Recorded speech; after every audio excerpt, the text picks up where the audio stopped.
Ao vivo. Gente, muito boa tarde, muito obrigado a todo mundo que continuou com a gente aqui até agora, esse finzinho de tarde.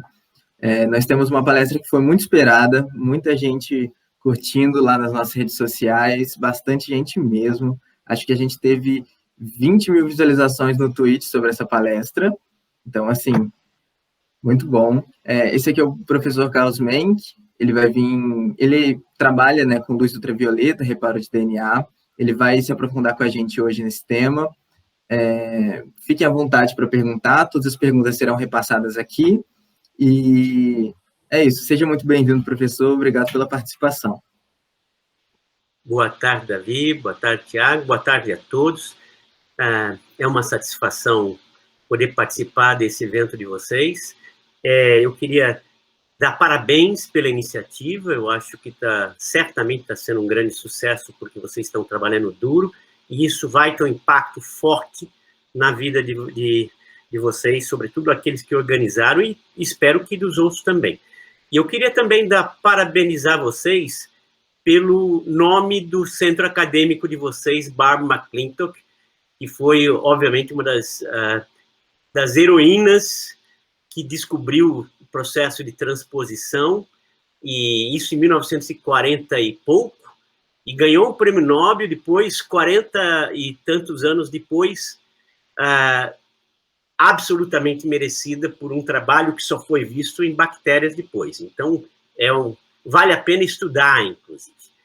Bom, como o Davi falou, eu vou fazer uma apresentação. Deixa eu ver se vocês veem aqui a minha tela. Mira.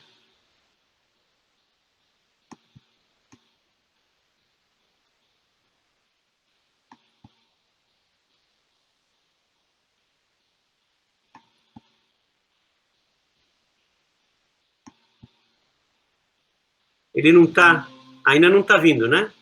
Agora apareceu. Está aparecendo alguma coisa, mas ele está apresentando a tela, não está apresentando o meu PowerPoint. Espera aí, vamos ver. Agora sim. Agora foi. A gente já tem um comentário aqui no YouTube. Professor Carlos Menck é incrível. Fiz o curso de reparo de DNA e ele é uma das pessoas mais simpáticas que pude conhecer. Fora que tem um grupo de pesquisa incrível. O grupo é ótimo e deu um curso de reparo recentemente. Então, eu vou falar sobre reparo de DNA, né, gente? É uma coisa que eu trabalho já há mais de 40 anos. O que eu gosto de dizer é que isso é meio falta de criatividade.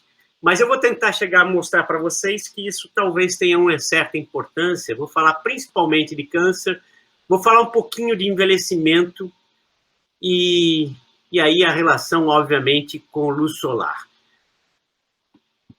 Então, basicamente, eu queria homenagear com essa palestra um grupo de pacientes, Xeroderma pigmentoso. Na verdade, é uma comunidade que fica bem no interior de Goiás, na cidade de Faina, num lugarzinho que se chama-se Recanto de Araras, onde tem uma quantidade de Xeroderma pigmentosa, de pacientes com Xeroderma pigmentosa, que é a mais alta do mundo, simplesmente. Vamos ver. Ok. Passou no segundo? Sim.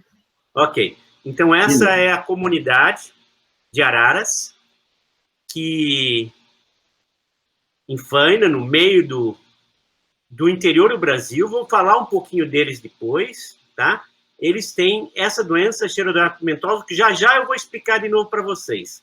Lá, o sol é inimigo. E haja sol, gente. Muito sol. Bom, a ideia toda que eu vou falar para vocês é porque se vocês forem para a praia, o que acontece? Vocês vão tomar um sol na pele e esse sol vai, por causa da luz ultravioleta, ele vai lesar o DNA das suas células. E você vai ter uma inflamação, você vai ter depois as células da sua pele vão eventualmente entrar em apoptose, morte celular. E isso é muito bom, porque senão poderia virar câncer, mas você vai sentir ela descascar se você não se proteger da luz do sol. Então, eu queria comentar algumas coisas com vocês sobre a luz solar. A luz solar tem esse espectro eletromagnético. Deixa eu perguntar, vocês estão vendo o meu cursor? Vem? Não. Não vem o cursor. Mas então, nessa coloridinho que está em cima, vou aumentar ele um pouquinho mais, deixa eu ver se aumenta. Um pouquinho. Mas esse aqui em cima, você tem esse colorido, é o espectro de luz solar e tem a luz visível. Do lado esquerdo, você tem a luz ultravioleta, que tem um comprimento de onda menor e mais energia. Essa é a ultravioleta. Essa ultravioleta, ela se divide em UVA, UVB e UVC. Nós temos uma camada de ozônio na estratosfera que, graças a Deus, bloqueia o UVC totalmente e mais de 95% do UVB, fazendo com que praticamente o que chega na Terra é UVA, UVB. Olha, gente, isso é fantástico porque garante, de certa forma, a possibilidade de vida aqui na Terra, pelo menos a nível de metacelular. Por quê? Porque o UVC é exatamente o comprimento de onda que é absorvido pelo DNA e provoca lesões. Mas o UVB e o UVA também provocam lesões. E é isso que eu vou falar para vocês. O UVB é mais absorvido do que o UVA, mas o UVA também é absorvido. Então, esse ultravioleta, 95% do que chega aqui na Terra é o UVA. Eu vou falar um pouquinho sobre a camada de ozônio no meu último slide.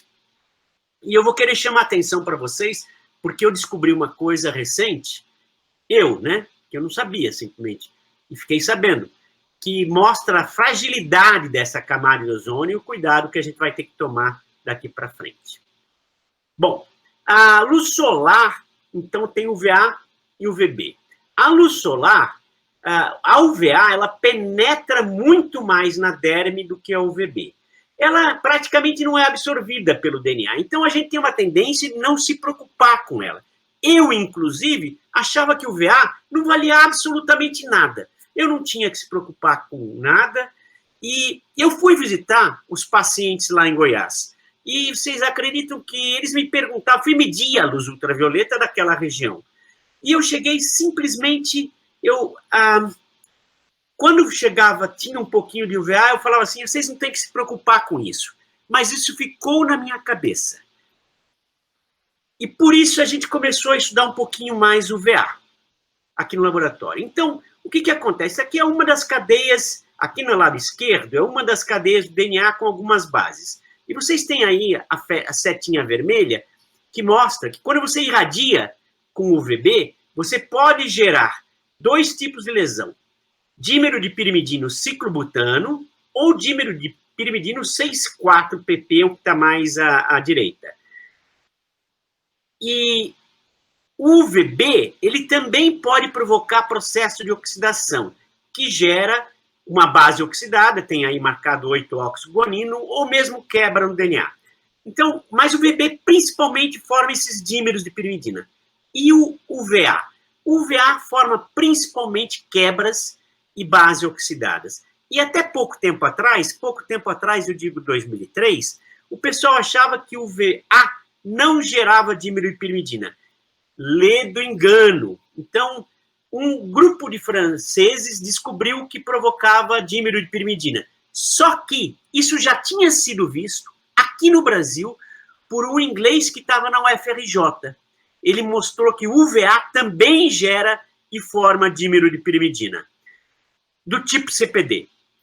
E a gente começou a estudar isso, e eu vou dizer para vocês, ninguém acredita na gente, mas a gente viu que o UVA também forma 6,4-pirimidina-pirimidona.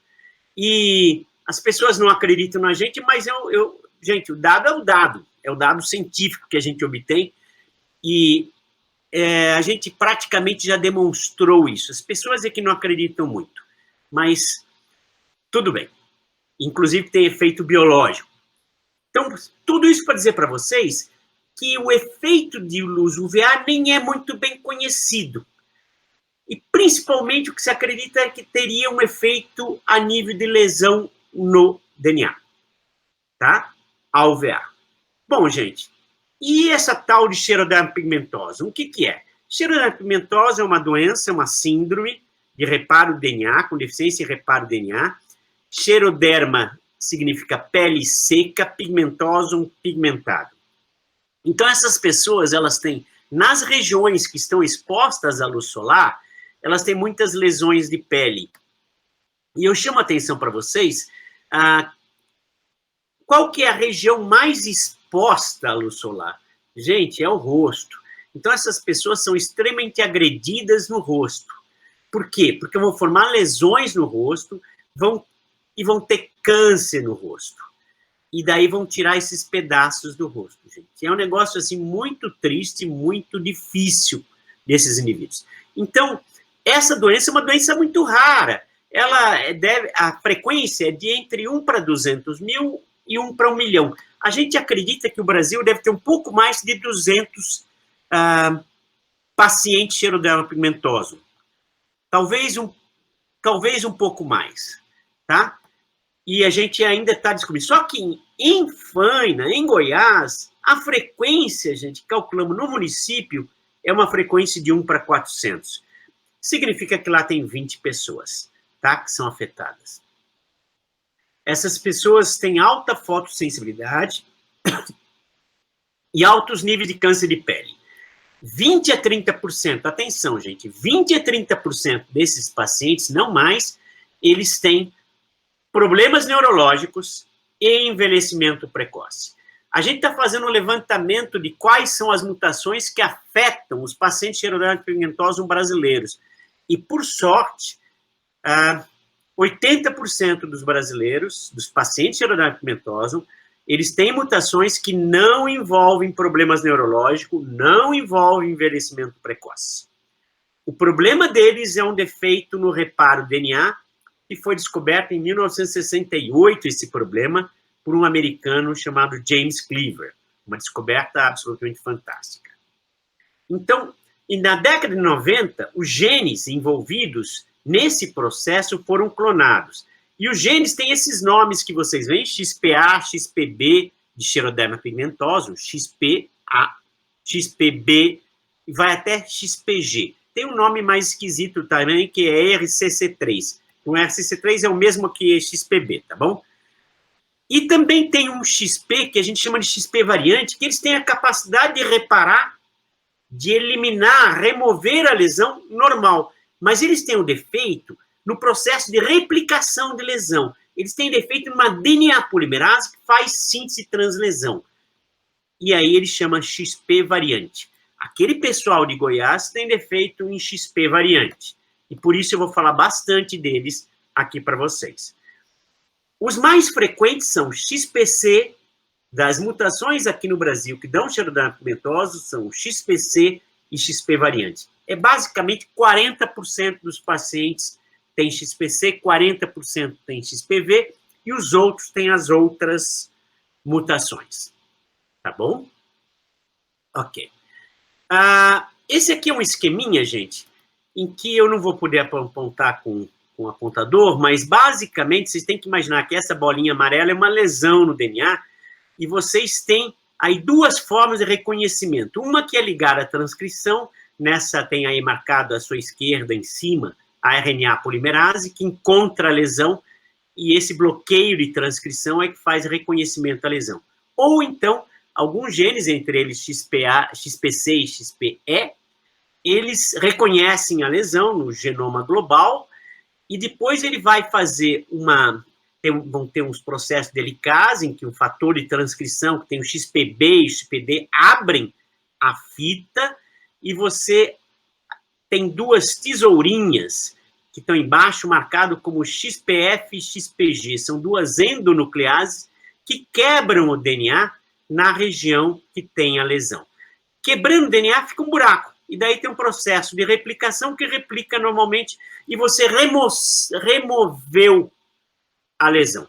O que vocês não têm que se preocupar com os detalhes, mas o que eu queria que vocês observassem aí é que esse é um processo de remoção de lesão que é deficiente, e vocês têm um monte de proteínas que estão aí, cujos nomes são XPA, XPB, XPC, XPE, XPD, até XPG, que são aqueles que mutações nessas proteínas que impedem a capacidade de reparo, de remoção da lesão, o indivíduo tem xeroderma pigmentosa. Tá? Esse chama-se reparo e cisão de nucleotídeo, ou NER, como a gente fala em menor. Mas o XP variante, ele tem um problema na DNA polimerase ETA. Quando o processo de replicação com uma polimerase delta, normalmente, que é a polimerase replicativa, ela encontra lesões aí em amarelo, dímero e pirimidina, ela é bloqueada. E nesse processo acontece uma série de modificações proteicas e ao recrutamento de uma outra polimerase, que é a polimerase ETA, de replicação, que é Xeroderma pigmentosum variante. Ela faz a replicação do dímero e pirimidina e depois ela é substituída novamente. Eu não sei se vocês estão me vendo, mas a ideia é que as polimerases, em geral, elas são como se fosse uma mãozinha, onde passa o DNA no meio.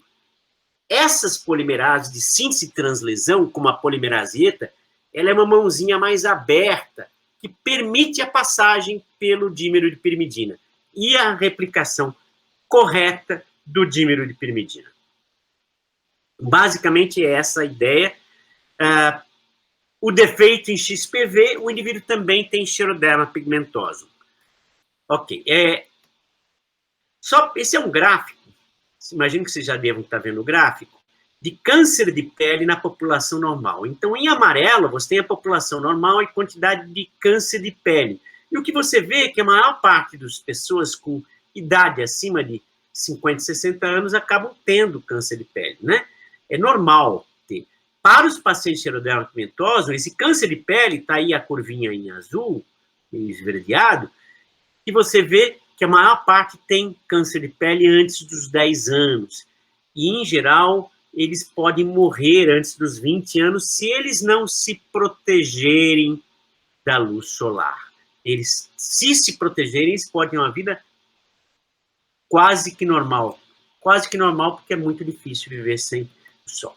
Então, para pacientes xeroderma pigmentosa, sobretudo aqueles 80% que nós temos dos pacientes aqui que não tem problema neurológico. Basicamente, a ideia toda, gente, é que as células de pacientes, elas são altamente sensíveis. Você vê à esquerda, tem aqui células normais, é o N, e células XP. Você vê que as células XP são muito mais sensíveis à luz ultravioleta. Mais sensíveis, e você vê à direita, que elas mutam muito mais do que as células normais. Então, isso basicamente são os dados que foram obtidos logo no início, na década de 70, e que foi a primeira comprovação concreta de que você tem um defeito genético que impede que você repare lesões provocadas por luz solar, luz ultravioleta, do sol. Isso gera lesões. Essas lesões não são eliminadas. Se você tem mais lesões, essas lesões vão ser replicadas, vão provocar mutações, vão aumentar mutações. Se aumentam mutações, aumenta câncer. Foi praticamente a primeira comprovação direta de que maior mutação provoca câncer. E, basicamente, esse aqui é um resuminho do dogma. Esse é o paradigma de xeroderma pigmentosum. E eu vou tentar explicar para vocês qual que é a ideia. Então, a ideia é, na parte de cima, se você tem lesões no DNA, você repara as lesões com o NER, com aquele reparo de tipo NER. Se você não tem isso, você tem aumento de câncer e de mutações de câncer, e por isso tem o xeroderma pigmentosum. Mas você também pode ter, ou pacientes podem ter também um defeito em mutações no XPV, e aí tem um defeito na replicação de TLS. Se tem esse defeito, vai ter mais mutações, vai ter câncer, vai ter XP. Gente, esse é o paradigma que eu sempre acreditei, até 2 anos atrás. Há 2 anos atrás, a gente obteve resultados que mostram que talvez isso não esteja completamente correto. E eu vou tentar chegar a mostrar para vocês o que pode, quais seriam as diferenças, tá? Ok. Então, concluindo, deficiência em reparo do DNA está ligado a câncer. Isso é uma conclusão importante. Ok. Mas você tem outras síndromes, além de xeroderma pigmentosa, cujo problema não é necessariamente câncer de pele. Entre eles, a síndrome de Cockayne, uma doença muito rara, que eles têm problemas de desenvolvimento, eles têm microcefalia, eles têm anormalidade neurológica, e, de uma forma geral, eles têm um processo de envelhecimento precoce. Eles envelhecem muito cedo. Eles podem envelhecer com idade de 6 anos. Eles têm sintomas de progéria. O defeito genético desses pacientes já foi identificado, seriam principalmente CSA e CSB, mas você tem pacientes XP que podem ter efeito no XPB, XPD e XPG, são defeitos raros, mas o indivíduo pode ter xeroderma pigmentosa, ou eles podem ter xeroderma pigmentosa e síndrome de Cockayne juntas. Então, é um sintoma muito grave que esses indivíduos têm. Esse aqui é uma foto de uma pessoa, de uma menina, que vocês veem que com 4 anos, ela tem um defeito no gene XPA. E ela tinha uma aparência normal com 4 anos. Com 17 anos, ela ainda aparecia normalmente, só que ela tinha uma sensibilidade muito forte na luz. No rosto, você vê que ela é toda cheiriçada, mas você vê, com 37 anos, que ela tinha um aspecto de envelhecimento precoce muito forte, muito forte. Esse aqui, agora, é um paciente, xeroderma pigmentosa, tem defeito no XPG. Você vê que com 4 meses, 18 meses, ele era aparentemente normal.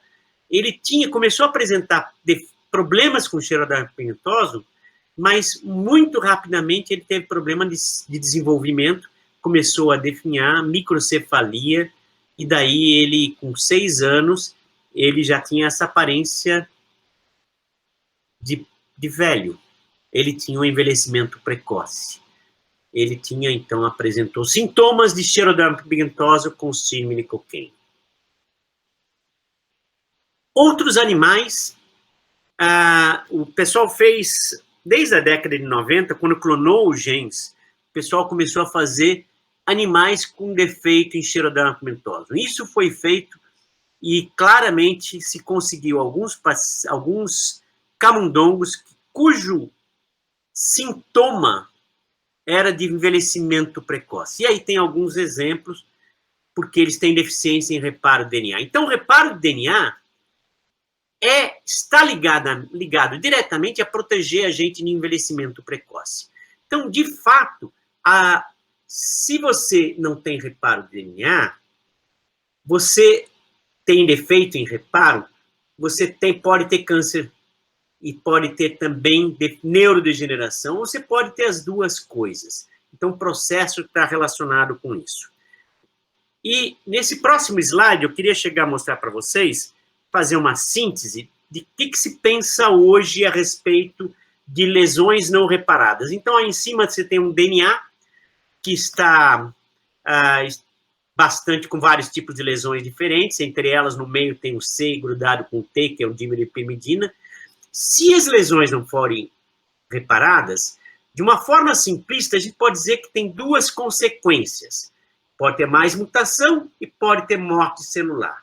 Se tiver mais mutação, você vai ter uma coisa que é boa, você vai ter biodiversidade, então você vai ter o processo evolutivo, mas mais mutação, em geral, ela é deletéria e você pode ter câncer, mutação somática. Mas se você não elimina, você também pode ter morte celular. A morte celular, ela também pode ter um efeito bom. Eu gosto de dizer que célula morta não provoca câncer. Então, se a gente consegue matar as células por causa de lesões de DNA, células cancerosas, a gente tem aí um mecanismo para tratar câncer. E eu não vou falar muito mais nisso para vocês, tá? É uma parte importante do grupo do trabalho laboratório. Agora, se você tem morte celular, que pode acontecer? Imagina que você tem morte celular num nicho de células-tronco, que essas células elas poderiam estar repondo, por exemplo, células neuronais. Imagina se essas células morrem. Se as células morrem, eventualmente você tem incapacidade de regenerar um tecido, e aí você vai envelhecer. Essa ideia de que você tem acúmulo de lesões e para isso tem envelhecimento não é uma ideia totalmente aceita, mas ela está ganhando cada vez mais reforços. Entre eles, nós no laboratório estamos trabalhando nisso também, tá? Ok. Mas vamos falar um pouquinho da célula XP variante. Começamos a trabalhar fortemente com células de Xeroderma pigmentoso por causa dos pacientes lá de Goiás. A gente quer estudar coisas que possam ajudá-los de alguma forma. E eu vou chegar a tentar falar para vocês o que a gente fez. E como eu já tinha falado para eles que eles não tinham que se preocupar com o UVA, aquilo ficou na minha cabeça. Será que eu não falei bobagem para eles? E a gente resolveu estudar a luz UVA. Então, eu chamei aqui uma aluna começando o doutoramento, eu falei para a Natália, Natália, você não quer estudar luz UVA nessas células XPV? A gente pode tentar aprender o que é. E mais do que isso, como eu falei para vocês, o efeito da luz UVA não é muito bem conhecido. Será que se usar células Xeroderma pigmentosa, que são mais sensíveis à lesão no DNA, será que a gente não vai aprender alguma coisa sobre luz UVA? Então, nós fizemos esse estudo pensando nessas ideias. E, basicamente, algumas coisas aconteceram que foram muito simples. A gente tinha um modelo de célula XPV que era muito simples, como nesse está. A gente tinha a célula XPV e a mesma célula complementada com o gene. Então, são células praticamente isogênicas, que a única diferença é a presença da proteína XPV ou não. A primeira coisa que a gente viu é que, de fato, as células XPV são mais sensíveis à luz ultravioleta. No gráfico de cima, estão vendo que as células XPV, elas morrem mais. No gráfico de baixo, a gente está mostrando células apoptóticas, que aumentam mais em células XPV. Então, sim, eu estava errado. Eu devia ter falado para eles se preocuparem com luz ultravioleta A. Mais do que isso, a gente verificou também, fazendo um experimento de marcação do DNA na forquilha de replicação. Eu gosto de dizer assim, essa técnica é muito simples, que a gente coloca análogos, eu gosto de dizer análogos de timidina, que seria um análogo verde, que é esse cloro DU, ou o análogo vermelho, que é iodo DU. Isso você reconhece esses análogos com anticorpos e você consegue, como sua figurazinha lá em cima à esquerda, você consegue medir depois a fibra do DNA crescendo. Você está vendo a forquilha de replicação, gente, é um experimento muito bonito isso. E se você irradiar as células imediatamente antes do vermelho, de marcação com vermelho, você vai ver a velocidade de replicação. E a velocidade de replicação, o que se vê claramente é que nas células irradiadas com UVA, a velocidade de replicação ela diminui. Então, inversamente proporcional a essa razão, ela diminui após o UVA, por causa das lesões. Nas células complementadas, ela diminui menos do que nas células XPV. As células XPV diminuem muito o processo de replicação. Então, gente, eu quero mostrar para vocês esses dados, simplesmente para dizer que o que a gente estava vendo já tinha sido visto para o UVB e para o UVC. Ninguém tinha visto para o UVA. Então, nada disso era uma surpresa. Mas que legal, estavam pelo menos estudando o UVA e era importante. Mas daí a gente começou a ter as surpresas de UVA.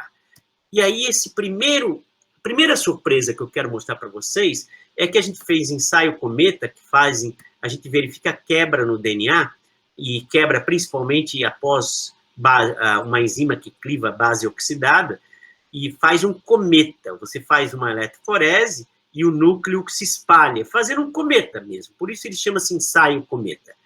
E nesse ensaio cometa, no gráfico aqui da esquerda, você está vendo que 0 horas depois da ultravioleta, você tem mais lesões nas células XPV do que as células complementares, que são os controles. Mas, sobretudo, 6 horas depois da UVA, ou seja, um efeito depois, você tem muito base do DNA oxidado. Então, o DNA está se oxidando depois da luz UVA. E isso chamou muito a atenção, porque isso significaria que a célula está em um estresse oxidativo forte. As células XPV, porque elas estão sendo bloqueadas na replicação, elas provavelmente têm um estresse oxidativo forte, o que nunca tinha sido verificado. Então, a gente levou um susto em relação a isso. Não é um efeito da oxidação por causa da luz UVA direto, mas é um efeito indireto de provocar o estresse oxidativo na célula. Isso chamou muito a nossa atenção e a gente foi fazer outras análises do tipo ensaio de reparo DNA. Como é que os dímeros de pirimidina são removidos? Lembre-se que, como essas células são XP variante, elas têm um defeito na replicação da lesão. Elas não têm um defeito na remoção da lesão. E esse gráfico que tem aqui, vocês veem que o histograma com preto é de célula xeroderma pigmentosa e é tempo de retirada, de remoção de dímeros de pirimidina. E o que dá para ver claramente é que essas células XPV, elas não têm um reparo normal para dímero de pirimidina. Elas são deficientes no reparo de dímero de pirimidina.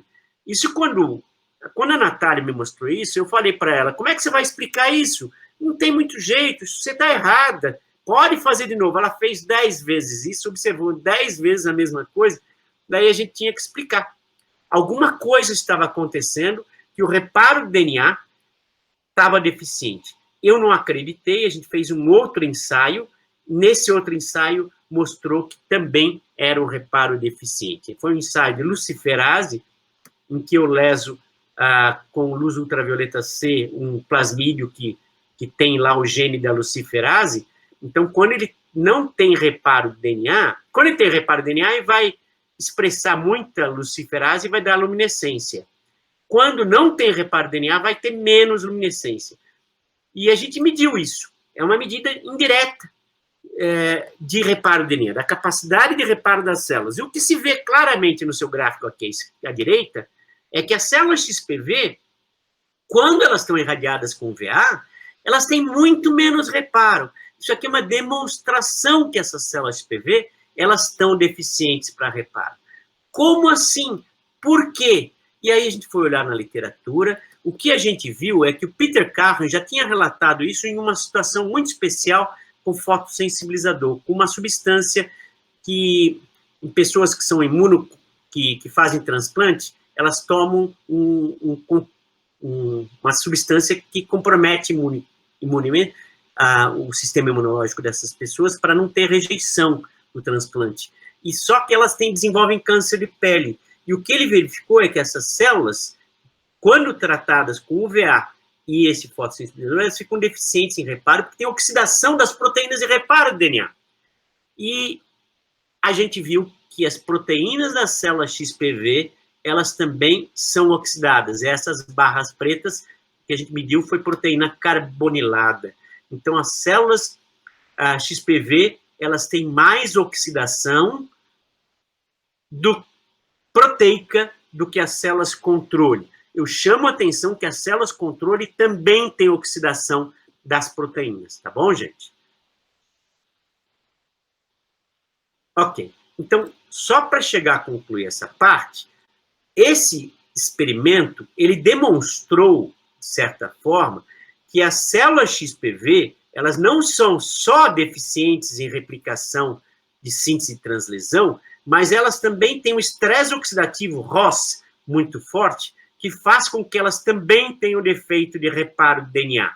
Então, pode ser que elas tenham câncer de pele, não por causa do problema de replicação, mas elas tenham câncer de pele por causa do defeito em reparo do DNA. Se isso é verdade, então os pacientes XPV, na verdade, eles são quase como um XPC disfarçado. E é por isso que eles se parecem muito com o paciente XPC. A gente acredita que isso é uma das razões pelas quais eles são pacientes XPV têm câncer. Mas se isso é verdade, então se eu colocar uma N-acetilcisteína, um antioxidante poderoso, NAC, que é muito usado, tá, gente? Ele é usado até em criança, é um remédio que é usado, até em criança, sobretudo como mucolítico. E se eu usar isso, então ele vai ter redução dos problemas dele. A gente fez isso nas células, colocou NAC, e se vocês olham essa figura, essa foto, vocês vão ver que as células XPV, depois da irradiação, elas estão sofridas. Olha depois o que acontece com o NAC, elas estão bonitinhas. Ou seja, protege totalmente. Novamente, quando você coloca NAC, as células até não irradiadas, elas ficam melhor. E eu chamo a atenção que as células, mesmo as controles, ficam melhor. Tudo fica melhor depois NAC. Então, o antioxidante é um poderoso protetor para células irradiadas com UVA. E isso é extremamente importante. Por quê? Porque as células ficam com capacidade de reparo. A gente viu que tudo melhorou, inclusive a capacidade de reparo é esse gráfico C que vocês têm à direita. O que você vê é que a célula XPV irradiada, ela, quando na presença de NAC, ela elimina muito rapidamente o dímero de pirimidina. Então, ela consegue recuperar rapidamente o reparo dela. Então, NAC protege totalmente as células. Bom, gente, esse trabalho, ele foi feito pela Natália, e provavelmente ela mostra que que os pacientes têm que tomar cuidado com UVA, sim, mas nós também. E mais do que isso, se você colocar antioxidantes efetivos em cremes solares, pode ser que você ajude a proteger as nossas células do UVA. Não é um bloqueador de UVA, é um antioxidante. Vários cremes solares têm antioxidantes. Os que a gente testou que tem em cremes, a gente não funcionou nas nossas células, tá? A gente ainda está em busca de novos antioxidantes que poderiam funcionar para proteger. O NAC em si, N-acetilcisteína, não funcionou, gente. Não funcionou em creme, porque quando você irradia o NAC, ele explode e forma um monte de radicais oxigênio também. Ele é um fotossensibilizador. Todos os nossos experimentos a gente fez, sempre tirava o NAC antes. Então, para creme, ele não vai funcionar, tá? E a gente mediu mutagênese. Eu não vou falar muito disso, porque é relativamente complicado, mas a gente fez sequenciamento nova geração, sequenciou o exoma, mas para fazer isso a gente teve que selecionar clones desses pacientes. E o que a gente viu é que, vocês veem aqui no gráfico à esquerda, que as células XPV, quando irradiadas com UVA, tem muito mais mutação. E como a gente sequenciou, a gente sabe que tipo de mutação que tem. E esse tipo de mutação é principalmente C para T, que é o bem à direita. E esse C que muda para T, ele gera uma quantidade enorme de mutações, e que é seu gráfico azul, aqui muito mais do que as células controle, nas células XPV. E 97% dessas mutações C para T, depois da radiação em UVA, estão em sítios potencialmente dímero de pirimidina.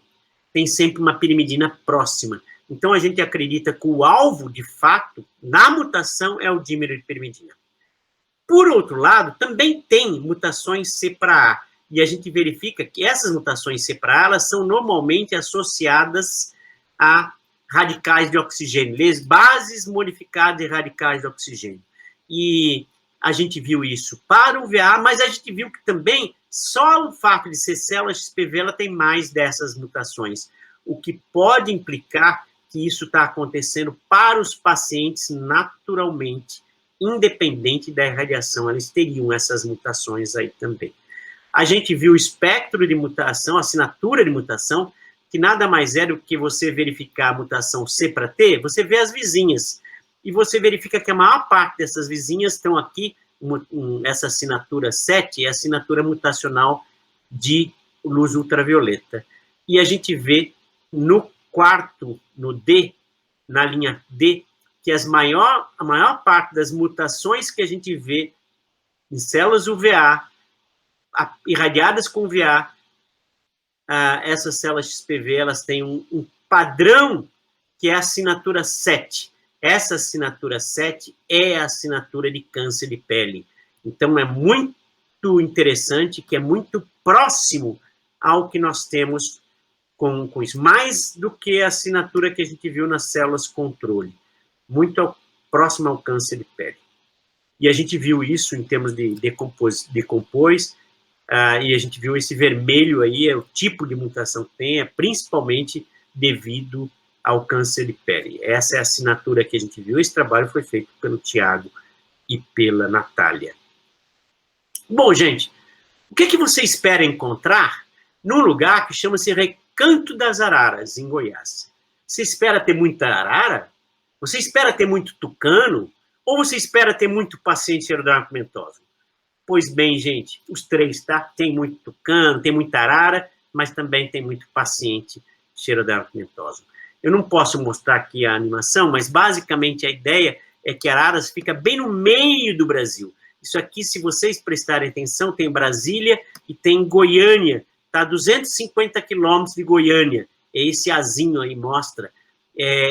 Muito no meio do país. Um lugar extremamente ensolarado, com muitos pacientes xeroderma-pigmentosos, tem uma alta heterogeneidade, significa pessoas que são muito afetadas, que já perderam boa parte da face, inclusive, pessoas menos afetadas, com etnicidade diferente. E eu queria, em verde aqui, tem o seu João. O seu João, ele tem 80 anos, gente, 83, eu acho agora. Ele é o paciente xeroderma-pigmentosa o mais velho do mundo. Ele tem mutação, ele tem xeroderma-pigmentosa. Eu não sei por que ele praticamente ele conseguiu passar a vida toda num lugar altamente ensolarado e ele está vivo até hoje. Muito pouco afetado, não teve câncer praticamente. A gente não sabe por quê. Para chegar lá é um lugar umas 40 quilômetros de estrada de terra, e a gente tem que atravessar um rio, e tem um sol que é absolutamente fabuloso. É assim que eles andam de bicicleta lá em Araras. A gente descobriu as mutações no gene XPV, e olha só que azar, gente, a gente esperava ter uma mutação, um alelo no mesmo gene, mutado, e as pessoas todas seriam homozigotas. Não. A gente, de fato, encontrou duas mutações. Uma no intron 6, e tem um outro alelo que tem mutações no exon 8. E esses dois alelos estão naquela comunidade, a gente fez a árvore genealógica, são duas famílias diferentes, a em vermelho são famílias que estão lá desde 1700. E em verde são famílias que estão lá desde da década de 60, do século passado. Então, é relativamente recente. E eles, de qualquer forma, têm esse número enorme de pessoas afetadas, algumas delas são heterozigotas, ou seja, tem os dois alelos, mutação no exon 8 e no intron 6.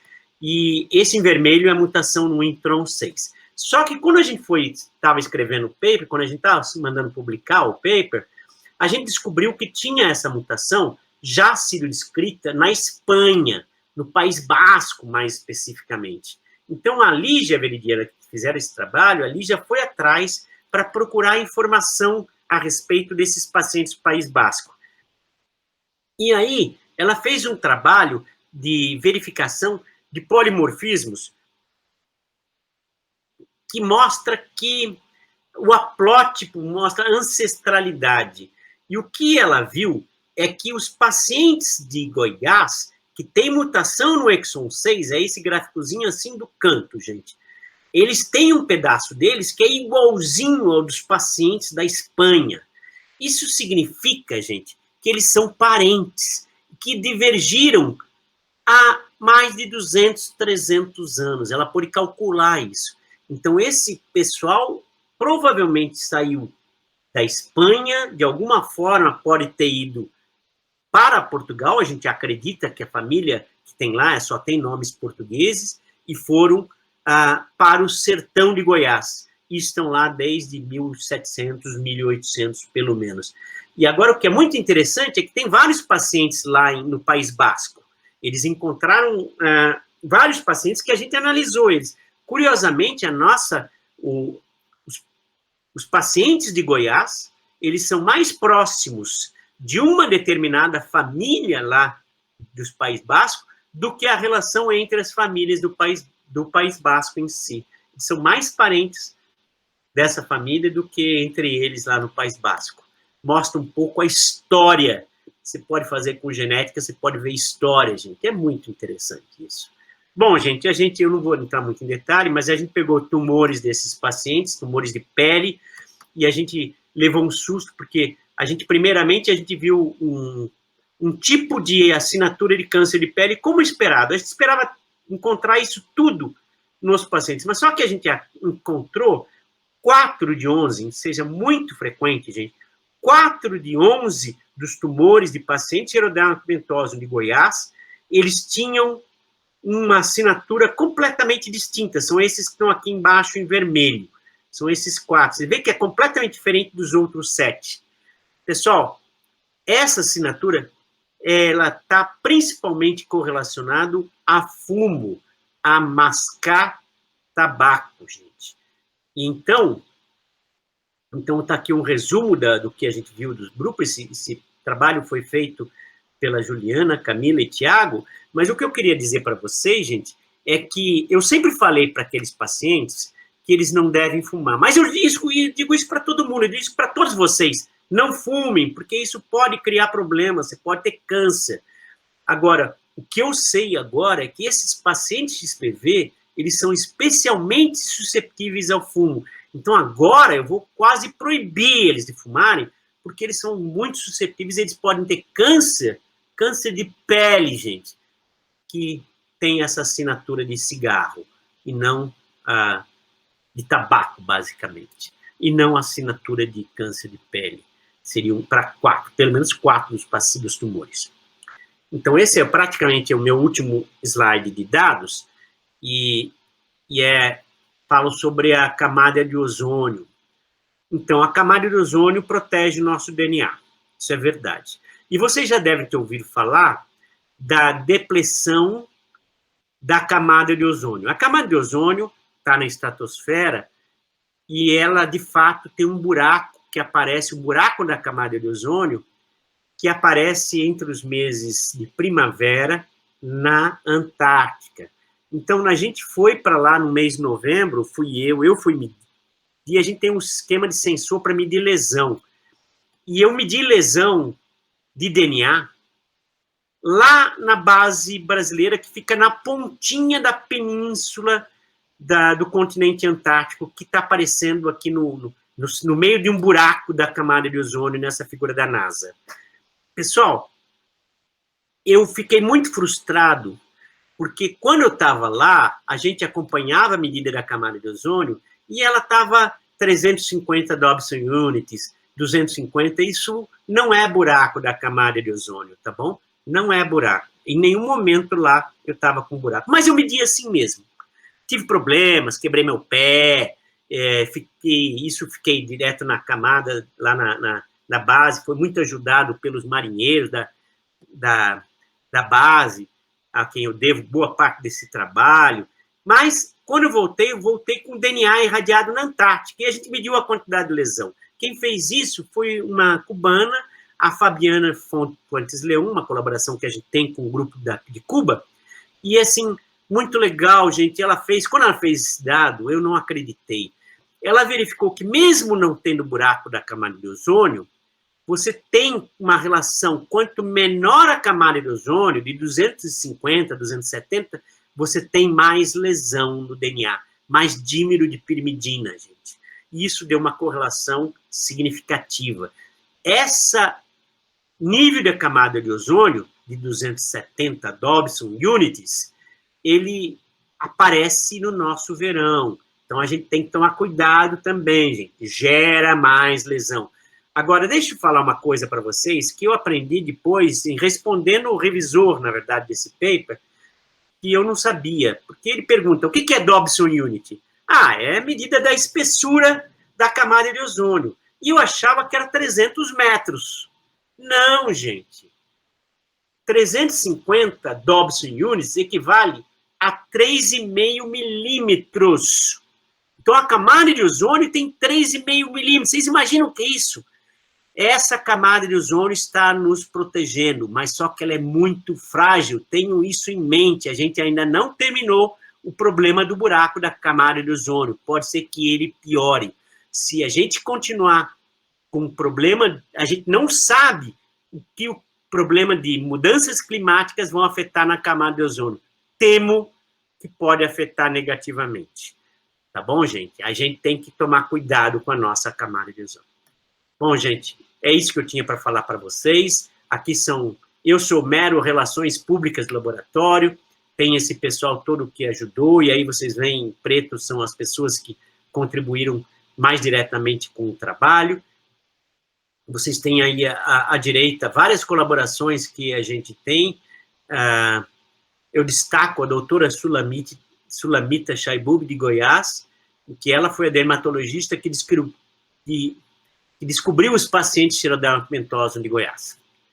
Esse é o pessoal do laboratório, e, assim, quando a gente podia fazer aglomeração, né, fazer festa, então essa era a última festa que a gente fez no laboratório, e eu tenho que agradecer também, obviamente, as agências financiadoras, a Associação Brasileira de Xerodermatomentose, e também, obviamente, aos que ajudaram a CAPES, CNPq, e, sobretudo, a FAPESP, que financia isso. E eu queria agradecer vocês pela sua preocupação com o xerodermatomentose e com a luz do sol. E obrigado também aos pacientes xerodermatomentose do Brasil.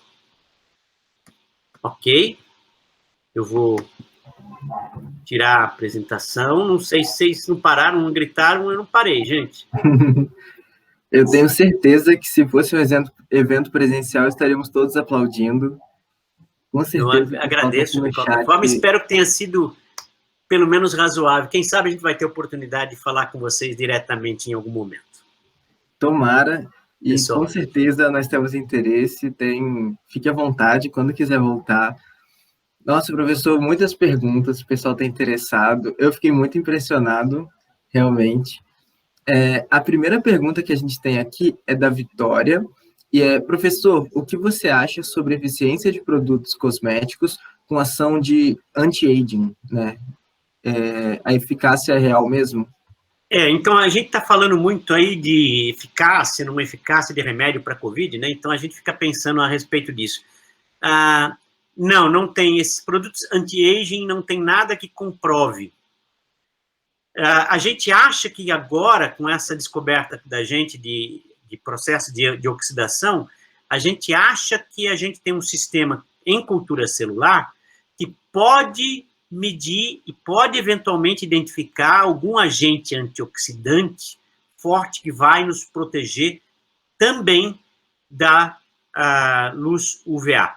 Então, a gente espera que a gente consiga contribuir com isso, dando alguma alternativa.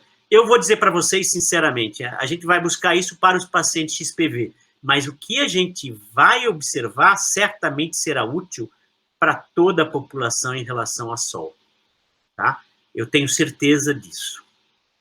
Mas não tem, esses anti-aging muitas vezes são propaganda simplesmente dos cremes. Eles colocam antioxidante, eles dizem que eles colocam antioxidante, em alguns casos tem antioxidantes, mas a forma de comprovar isso é que não é muito clara ainda, tá bom?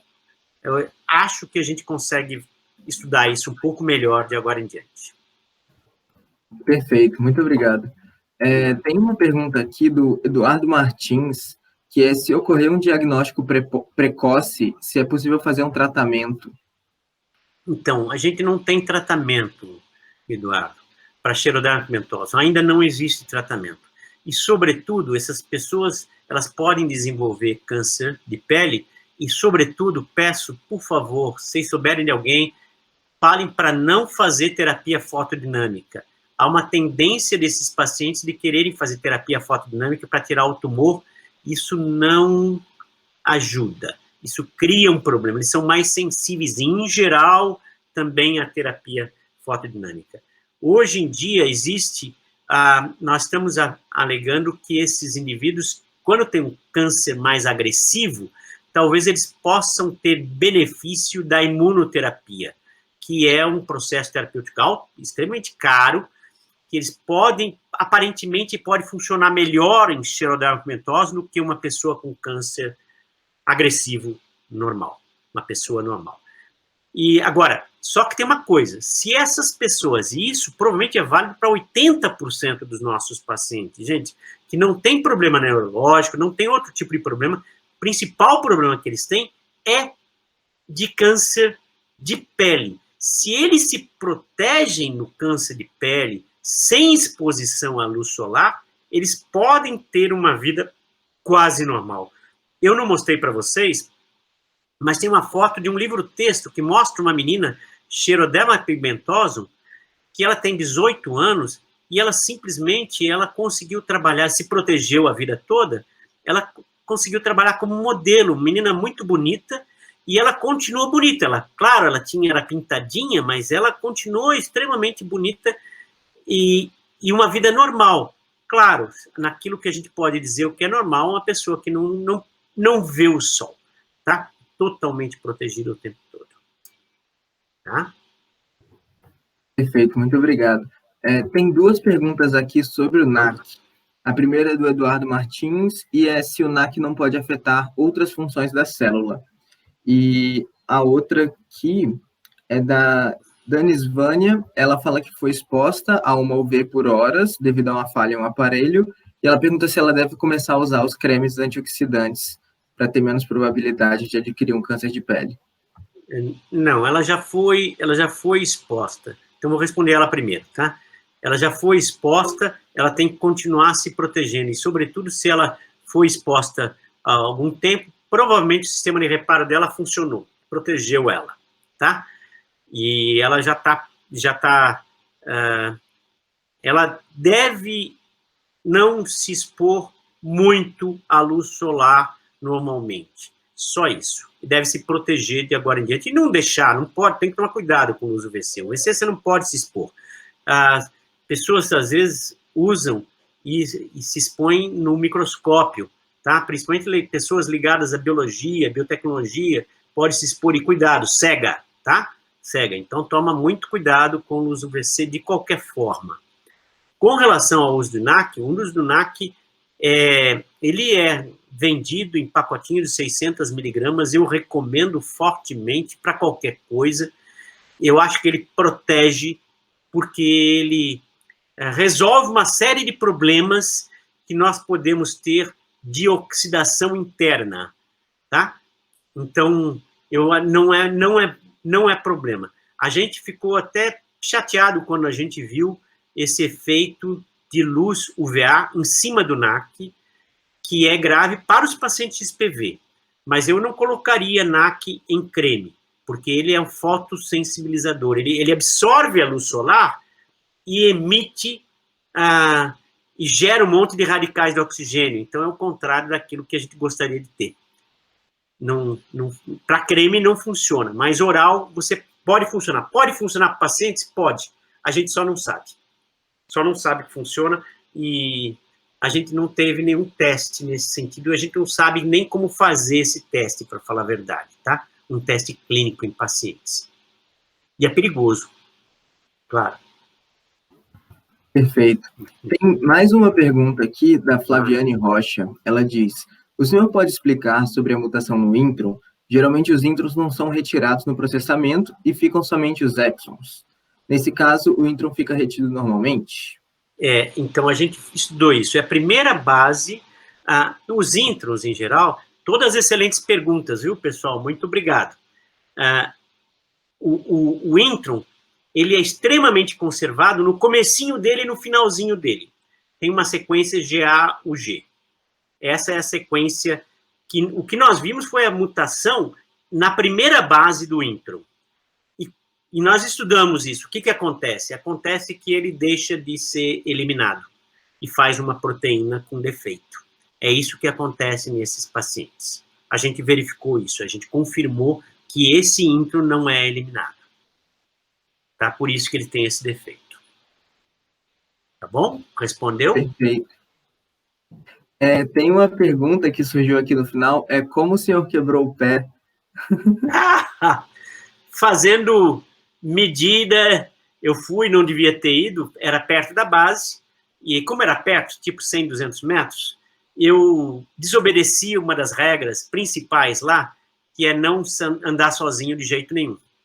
E eu fui irradiar, porque estava irradiando ali perto. Eu achei, aí precisava irradiar e fui pegar os tubos, e eu estava com os tubos todos na mão, e andando num lugar absolutamente plano, não tinha gelo. Você podia dizer, você escorregou por causa do gelo? Não tinha gelo. Só que lá era uma praia de pedra.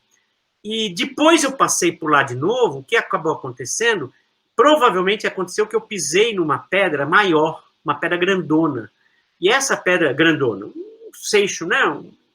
Desse tamanho, as outras pedras eram bem pequenas. E eu estava andando normalmente. E ali eu escorreguei, caí, e em vez de me destatelar, se eu tivesse jogado tudo para tudo quanto é canto, eu não caí em cima do meu pé. Eu caí em cima do meu pé para proteger os tubos. E aí eu acabei... Bom, eu protegi os tubos, tá? Pelo menos eu tenho dado agora. Mas eu quebrei. Eu não recomendo, tá bom, gente? Levei bronca, tudo que tinha direito. Não recomendo quebrar o braço. Eles não, a gente não descobriu que eu estava com o pé quebrado lá. O pessoal achava que eu tinha só torcido, porque estava sem o raio-x. Lembre-se que a base brasileira, ela queimou algum tempo atrás e inaugurou a nova agora, que eu nem conheço. Estava em construção quando eu fui para lá. E então o pessoal não tinha raio-x por causa disso. Acho que agora deve ter. Se eles tivessem tirado o raio-x, eu ia ter que voltar. Eu ia provavelmente ter que dar um jeito de voltar para fazer o que eu fiz depois, que foi fazer uma cirurgia no pé. Tá bom? Sim. Tem aqui uma que a gente até conversou antes. Existe alguma pesquisa na área de reparação dos introns com a utilização da proteína Cas9? Eu não sei dizer na reparação dos introns, mas se você está querendo saber se a pergunta é para saber se tem CRISPR-Cas, se você consegue fazer edição genômica dessas células, a resposta é sim. Nós estamos fazendo um monte disso aqui no laboratório, tentando editar. E a gente acha que a gente conseguiu, pela primeira vez, a gente acha que a gente é o primeiro a fazer isso no mundo, corrigir células XPV. Então, a gente criou um sisteminha que é possível corrigir células XPV. A eficiência é baixa, gente. Então, você fala assim, vai dar para fazer terapia gênica? Eu acho que ainda não. Mas a gente conseguiu isso, e eu fiquei muito feliz com isso, porque a gente conseguiu corrigir. E a CRISPR-Cas, você pode lesar, você pode criar uma mutação, ou você pode corrigir. Corrigir é mais difícil. A gente conseguiu corrigir a mutação. Tá? Perfeito. Tem uma aqui do Bernardo, realmente tinha ficado lá para cima. Por que o UVA estimula a produção de ROS? Bom, o que se fala sempre é que o UVA ele é absorvido por cromóforos, por substâncias que absorvem luz, UVA, substâncias da nossa célula que absorvem esse UVA e geram ROS, tá? Direto. Só que o que nós verificamos é que não é um efeito direto da irradiação. É um efeito posterior da irradiação, 6 horas depois da irradiação. E isso é mais forte nas células XPV. Pessoal, a gente não sabe por quê isso acontece ainda. A gente acredita que a gente pode estar tendo lesão na mitocôndria e na mitocôndria está gerando mais ROS, mas a gente tem que comprovar isso, na verdade? A gente ainda não comprovou. Perfeito. Agora, a gente já está se encaminhando para o final, então, uma última pergunta. Eu achei bem interessante isso aqui. Cadê? O sistema de reparo do DNA decai naturalmente e se é possível restaurá-lo de alguma forma?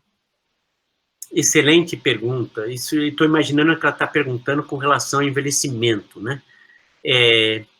Sim, tem vários grupos que têm mostrado que o sistema de reparo do DNA ele diminui a capacidade de funcionar durante o tempo. E ele é extremamente forte, por exemplo, nas células gaméticas e nas primeiras, no embrião, e depois ele tem uma tendência a piorar. Mas, mesmo quando você é adulto, ele está tendo menor capacidade de reparo e pode estar tendo um acúmulo de lesões. Então, você, desde uma idade menor, você já pode estar acumulando lesões.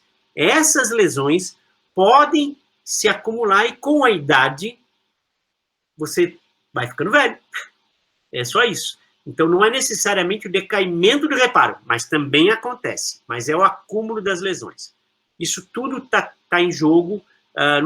Uma das coisas que a gente está acreditando que pode estar acontecendo no processo de envelhecimento é que, além de um processo de oxidação do DNA, você também pode estar tendo geração de ROS e oxidação das proteínas de reparo, fazendo com que você perca a capacidade de reparo também.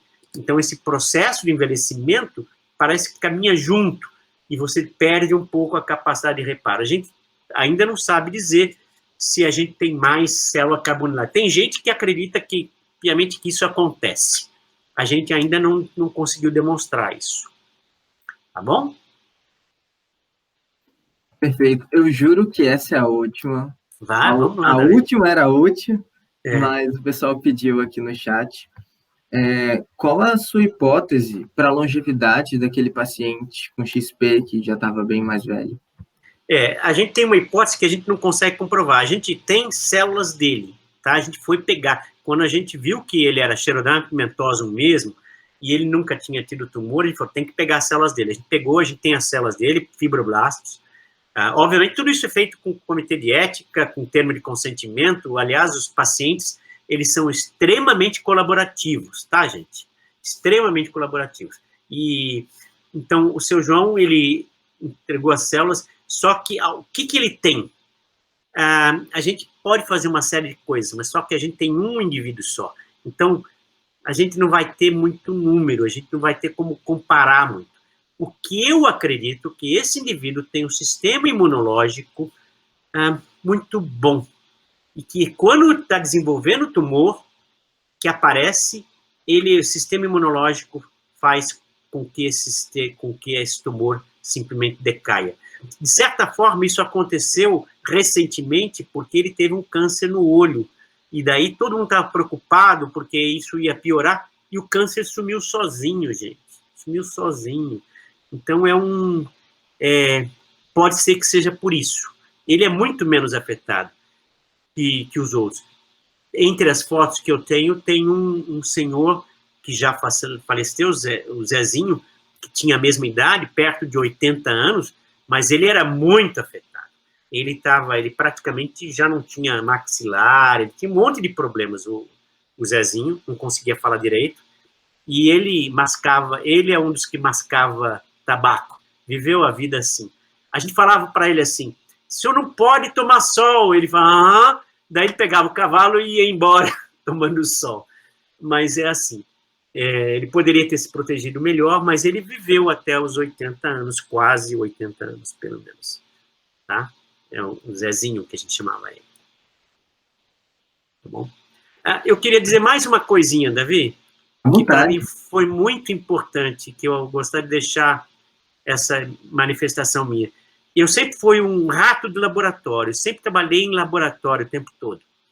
E eu não queria realmente, necessariamente, fazer esse trabalho com os pacientes. Só que em Araras eu fui lá, e conheci, e tive uma participação, uma relação humana muito forte com eles. E isso foi muito importante para mim. Basicamente, mexeu na forma com que eu faço pesquisa no laboratório e continua mexendo. A gente está tentando identificar a mutação de todo paciente Xeroderma pigmentosum do Brasil. Todo paciente que quiser saber a mutação. É pouco? É pouco. É pouco. Mas, sabendo a mutação, quem sabe a gente um dia vai poder ajudá-los. Tá bom? É isso. Sim. Professor, muito obrigado, de verdade. Eu é que agradeço. Uma apresentação incrível. O pessoal está aqui nos comentários elogiando muito. Já estão, me passa o e-mail, pelo amor de Deus. Aí alguém achou o e-mail, mandou. Tá bom. Então, muito obrigado, de verdade. Muito obrigado a todo mundo que está aqui até agora com a gente, finalzinho de tarde. A gente passou um pouquinho do tempo, mas tenho certeza que ninguém viu nenhum problema. Então, Obrigado pela participação. Obrigado novamente. Eu é que agradeço o convite e desejo muito sucesso para vocês em todo o simpósio que ainda continua. Obrigado. Um evento. Amanhã é o nosso último dia. Não percam, a gente vai fechar essa semana incrível que bateu recordes, né, na história do nosso curso. Então, estamos muito felizes. Amanhã a gente continua. Tem muito mais coisa boa. Ok. Tchau, gente. Tchau. Até.